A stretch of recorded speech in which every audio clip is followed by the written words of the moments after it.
आपल्यासोबत राष्ट्रवादीचे नेते जितेंद्र आव्हाड साहेब आहेत. काय सांगणार? पीएचडी फेलोशिपचा विषय विद्यार्थ्यांचा प्रलंबित आहेत.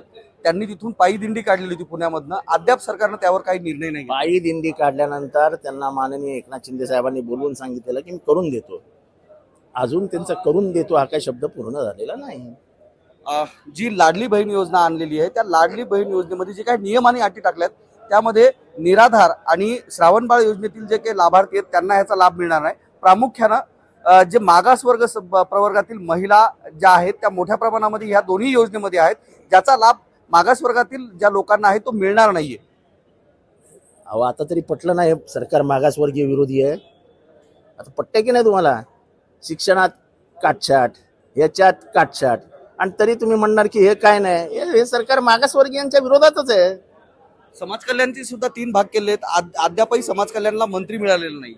त्यामुळे वेगवेगळ्या समाजाचं कल्याण व्हावं यांना वाटतच नाही. आजची जी बॅनरबाजी झालेली आहे, ज्या बॅनरबाजीवर फक्त मंत्र्यांचेच फोटो ठेवण्यात आले, तुम्ही ह्या गोष्टीकडे कसं पाहता? कसे पाहता म्हणजे? जो वर्ल्ड कप लावलेत ना 3 फोटो 3 कॅप्टनशी आहेत. एक विदर्भाचा कॅप्टन आहे, पश्चिम महाराष्ट्राचा कॅप्टन आहे, आणि एक कोकणाचे कॅप्टन आहेत, आणि त्यांना सांभाळणारे एक विकेट किपर आहेत खाली. शेवटचा प्रश्न, कालची जी रॅली निघाली होती मरीन ड्राईव्ह परिसरामध्ये त्याच्यामध्ये मोठ्या प्रमाणात चेंगराचेंगरी झाली. रॅली मोठी काढली, मात्र ज्या बसेस होत्या त्या थेट गुजरातहून आणलेल्या होत्या. आता सगळंच गुजरातचं आम्हाला आवडायला लागलं. आता पोळी मटण हे आमच्या उसळी बिसळी जातील. आता फेफडा ढोकला ते काय ते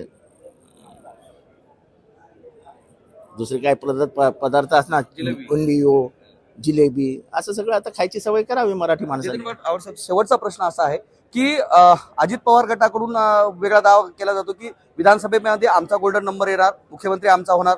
तर शिवसेनेचे शिंदे गटाचे नेते म्हणतात की मुख्यमंत्री आमचा होणार. तर दुसरीकडे म्हणतात की फडणवीसच मुख्यमंत्री होणार. या मुख्यमंत्री पदासाठी ही चढाओढ लागली का? जाऊ आपल्याला काय करायचं, कुस्ती त्यांची चालू आहे. चितपट कोण होईल ते आपण तिथे बघा ना, आम्हाला कशाला विचारतोय. तर हे आपल्यासोबत होते राष्ट्रवादीचे नेते जितेंद्र आव्हाड, ज्यांनी राज्यातील परिस्थिती आणि सरकारवर भाष्य केलं आहे. कॅमेरामन दीपकसह मी धनंजय सोळंके, मॅक्स महाराष्ट्र, विधान भवन, मुंबई.